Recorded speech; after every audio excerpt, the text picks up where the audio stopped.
The morning I came home from my conference in Austin, I wasn't expecting roses.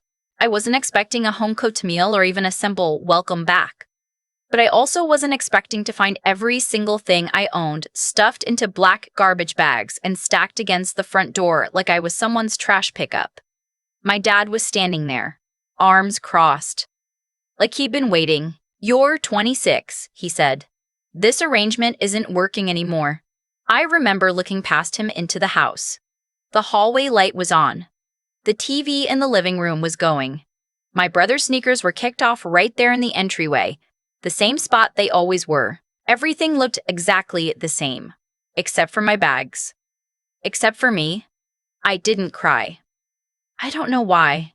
Maybe I was too tired from the flight. Maybe some part of me had been waiting for this too, had felt it building for so long that the actual moment just felt like a door finally closing on something that had already ended. I looked at my dad for a second. Then I picked up my laptop bag, the one bag that wasn't in the pile, the one they'd apparently decided I could keep.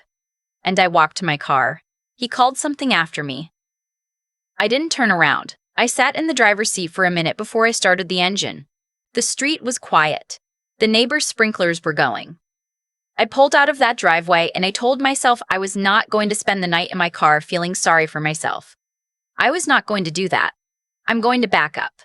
Because none of this makes sense without the context. I grew up in a 4-bedroom house in Naperville, Illinois, the kind of suburb where everyone has a minivan and a Costco membership and opinions about which local pizza place is better. My parents had that house for 22 years. My dad worked in insurance. My mom was a part-time bookkeeper until her back started giving her trouble. We weren't rich, but we weren't struggling either. There was always food, always heat, always Christmas presents under the tree. My brother Caleb is 4 years older than me. Growing up, he was the kind of kid who got away with everything. Not because he was sneaky about it, but because my parents just genuinely didn't seem to apply the same rules to him that they applied to me.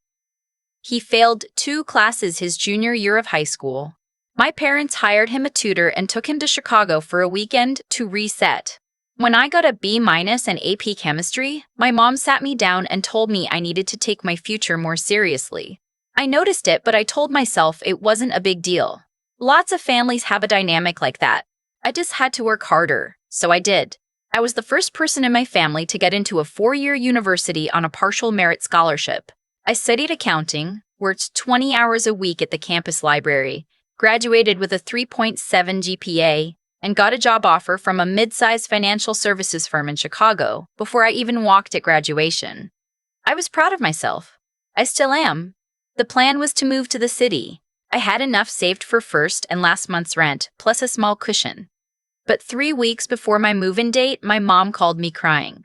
She said my dad had taken a pay cut, some restructuring at his company, not his fault, and they were going to struggle with the mortgage that winter. She asked if I could just stay home for 6 months, save more money, and pay them $800 a month while I got on my feet. $800 a month. I was 22 and making $46,000 a year in Chicago, which sounds fine until you factor in taxes and student loan minimums and the fact that I was also buying most of my own groceries and paying my own phone bill and putting gas in my car. But I said yes. I said yes because she was crying and she was my mom. 6 months became a year became 2. My rent crept from $800 to $1,000. I never saw any accounting of where it went. I asked once, gently, just whether it was helping with the mortgage, and my dad looked at me like I had accused him of something. During this same stretch, my brother had moved back in too. He'd left after a breakup, he said, and just needed a few months to sort himself out. He paid nothing. I know because I heard my parents tell him he didn't need to worry about rent right now, that they just wanted him to focus on getting back on his feet. He had the same job he'd always had, at a sporting goods store, and he spent most of his evenings playing video games or watching sports with my dad. I told myself this was fine. I told myself it wasn't my business. I got promoted 18 months into my job. My salary went up to $62,000. I started taking on more responsibility, client reports, quarterly audits, the kind of work that made my weekends shorter and my coffee consumption genuinely alarming. I was good at it. My manager told me I had a real future at the firm. At home, I had a small bedroom at the back of the house. I worked at a little desk I'd had since high school. Some nights I'd be on my laptop until 11 and I could hear my dad and my brother laughing at something on TV in the living room, and it was such a strange feeling. Not quite loneliness, not quite resentment, just this low hum of something I couldn't name. Then last February, the firm sent me to Austin for a week-long industry conference. It was a big deal. Only 3 of us from the office were going, and I'd been asked specifically because of a presentation I'd put together the previous quarter. I was genuinely excited. I packed carefully. I prepared my materials. I flew out on a Sunday morning feeling, for the first time in a while, like things were moving. The conference was good. Great. Actually, I met people from firms all over the country, sat in on sessions about things I'd only read about in trade publications, had dinner with a senior partner from our Dallas office who told me I was sharp as anyone he'd seen come through in a decade. I stayed in a clean hotel room by myself and slept 8 hours every night and ate breakfast that someone else had made, and it felt like being a person again. A whole person with a career and a future, not just someone who handed over a check every month and tried to stay out of the way. I flew home on a Saturday. My dad texted me Thursday that week, which was unusual. He rarely texted me directly, just asking when I'd be back. I told him Saturday afternoon. He said okay. When I pulled up, the bags were there. I sat in my friend's parking lot. She lived about 20 minutes away. Her name is Sasha. She's been my best friend since we were both in the same freshman orientation group in college. And I called her from my car, and she came downstairs and helped me carry everything up to her apartment without asking a single question first. She just helped me carry it. That's who Sasha is. Later that night, after we'd eaten takeout pad thai and I'd had one glass of wine and then another, she asked me what I was going to do. I told her I honestly didn't know. I didn't know whether to call my parents, whether to try to talk it through, whether to get a lawyer, whether to just start apartment hunting in the morning and never look back. My mom texted me around 9 that night. It said, "We need to talk when you're ready. There are things you should know about the house." That sentence sat in my brain like a splinter. I called her the next morning. I kept my voice calm. She said my dad had made a decision, that they were selling the house. My grandfather on my dad's side, my grandpa Ted, had passed away 2 years before and left the house to my dad and his sister, my Aunt Gloria, in equal shares. My dad had been managing it. At some point in the last year, without telling anyone, he had bought out my aunt's share, apparently using money my aunt needed quickly after her own divorce, and become the sole owner. And now he was selling it. None of that on its own is illegal. My parents owned the house I grew up in. They could sell it. I knew that. But here's what my mom said next. She said the reason they needed the money was because my dad had been quietly co-signing on a series of loans for my brother. Small business loans, she called them, though she said it in a way that made clear she was repeating a phrase she'd been given, not one she fully believed. My brother had been telling my parents for over a year that he was starting a landscaping business. He'd taken out 3 separate loans with my dad as co-signer, totaling a little over $40,000. The business had never gotten off the ground. Most of the money was gone. The loans were coming due. My dad needed the equity from the house sale to cover what my brother owed. I stood in Sasha's kitchen and I didn't say anything for a moment. My mom was quiet on the other end too. Then she said, "I know this is a lot. I know we handled this wrong." I asked her if she understood that I had been paying them $1,000 a month for almost 3 years while this was happening, while my brother was bleeding $40,000 out of them on a business that never existed. She didn't answer that directly. She said things were complicated. I thanked her for telling me and I hung up. I spent the next 2 weeks at Sasha's. She has a pull-out couch and she never once made me feel like a burden. I went to work every day in the same blazer and told no one what was happening. I ate lunch at my desk. I stayed late. I pulled up apartment listings every night on my phone. I found a 1-bedroom in Evanston, 2nd floor of a 2-flat, hardwood floors, a little balcony that got afternoon sun, for $1,600 a month. It was a stretch. I did the math 14 times. I took it. Moving in, I had almost nothing. My bags from my parents' house had my clothes and some books and a few small things that accumulated over years. I bought a bed frame from Facebook Marketplace and a small dresser from a thrift store and a pot and a pan and a set of 4 plates. Sasha helped me move in on a Saturday and brought me a plant as a housewarming gift. A little pothos she said was impossible to kill. I named the pothos Ted, after my grandpa, and I put it on the balcony. That first week alone in my apartment, I was scared. I'm not going to romanticize it. I was 26 years old and I had a good job and a clean apartment and a friend who loved me, and I was still scared.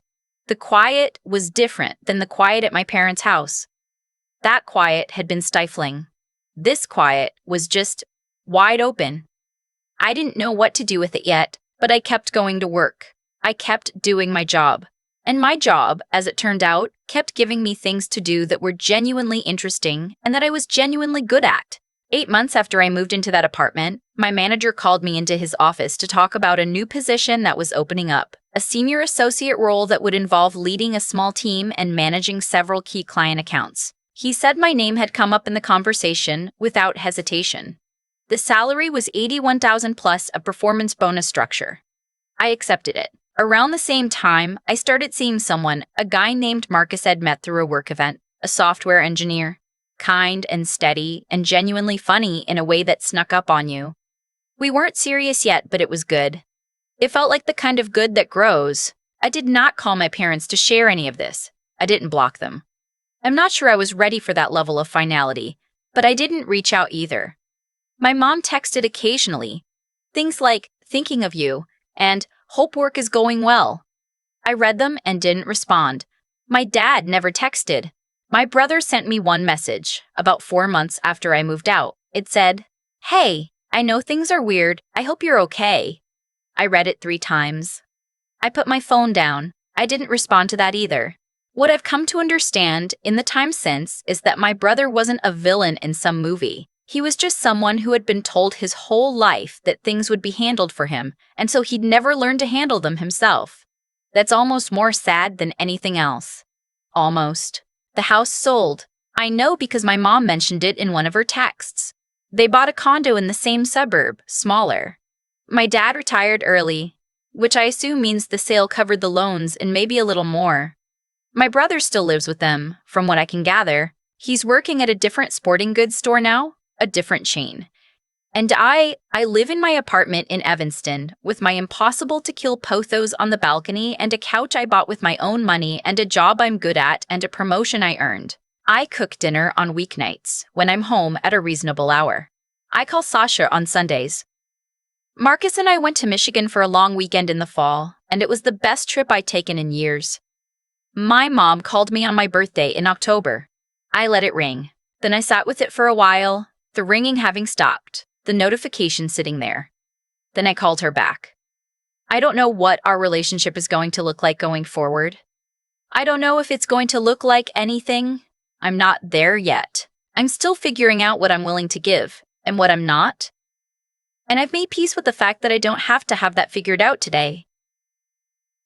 What I know is that when my dad told me to leave, standing in that doorway with his arms crossed, he thought he was taking something from me. I think he thought it would break something. Instead, it just clarified things. The fog lifted. I could see exactly what the situation had always been, and I could see myself standing outside of it, and I realized I'd been holding my breath for 3 years without knowing it. That first morning in my own apartment, I made coffee and I stood on the balcony in the cold and I watched the street wake up below me and I breathed out. That's the whole story. That's all of it. If you're in something like this, if you're pouring yourself into people who keep asking for more and calling it family, I'm not going to tell you what to do. I didn't know what to do either. I just know that the morning I drove away from that house, I didn't fall apart.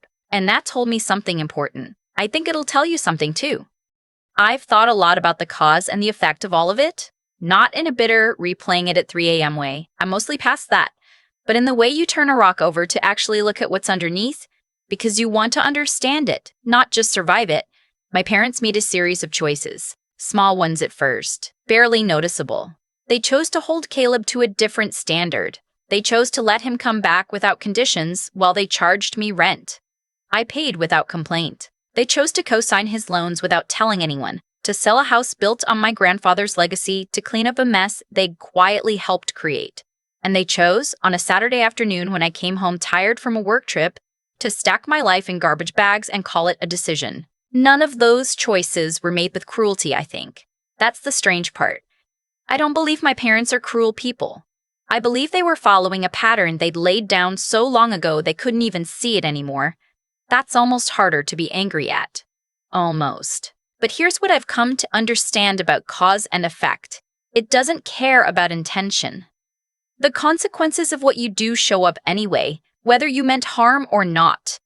My parents poured their resources, their protection, and their excuses into someone who hadn't been asked to grow. And they quietly expected me to keep contributing to a household that was running on borrowed money and borrowed time. The result wasn't punishment handed down from somewhere.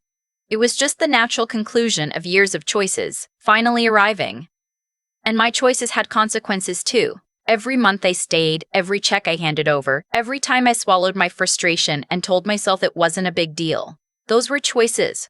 I was choosing comfort over clarity, proximity over honesty. I kept hoping something would shift, that they'd notice, that things would even out. They didn't, because I never made them have to. The morning I drove away, I made a different choice. And that one had consequences too.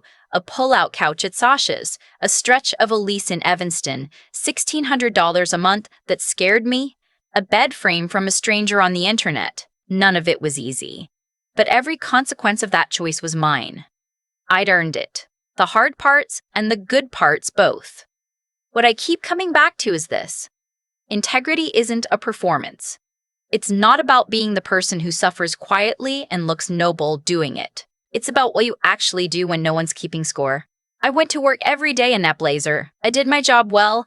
I got promoted not because I needed to prove something to my family, but because the work was in front of me and I respected it enough to do it right. That's the only kind of self-respect that actually holds. The kind you build in private, through your own standards, over time. Caleb's story isn't over. Neither is mine. Neither are my parents'. People change when the conditions finally demand it.